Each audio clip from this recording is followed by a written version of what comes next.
Hi friends, welcome to my channel. Sanjana plan చేసి వివేక్ జానుల పెళ్లి జరిపించడానికి గుళ్ళో ఏర్పాట్లు చేసి ఇంటి వారందరికీ కొత్త బట్టలు తీసుకొస్తుంది. ఇంట్లో అందరికీ జయదేవ్ నందన్, అరవింద, జాను, లక్ష్మి, దేవయాని, మనీషా, మిత్ర అందరికీ కొత్త బట్టలు అందిస్తూ ఉంటుంది.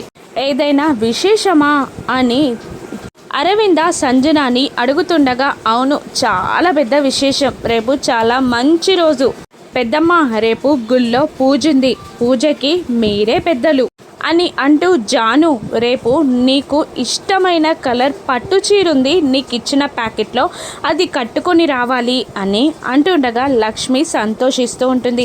వదిన, రేపు కార్యక్రమం మీ చేతుల మీదుగా జరగాలి అని సంజన లక్ష్మిని అంటుండగా, అలాగే అంటుంది లక్ష్మి. ఇక మనీష సంజన మాటలు విని అనుమానపడుతూ ఇలా అంటూ ఉంటుంది. అసలు నువ్వు చేసిన ఏర్పాట్లు, పిలుస్తున్న పిలుపులను చూస్తుంటే నువ్వు చేసేది పూజ కాదు, పెళ్ళిలా అనిపిస్తుంది అని మనీష అనేస్తుంది సంజనాని.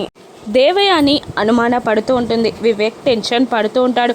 సంజన కూడా విషయం ఎక్కడ తెలిసిపోతుందో అని టెన్షన్ పడుతూ ఉంటుంది. సంజన అనుకున్నట్టు వివేక్ జానుల పెళ్ళిని అరవింద, జయదేవ్ నందన్, లక్ష్మి చేతుల మీదుగా చేయగలుగుతుందా? పెళ్ళి జరుగుతుందా?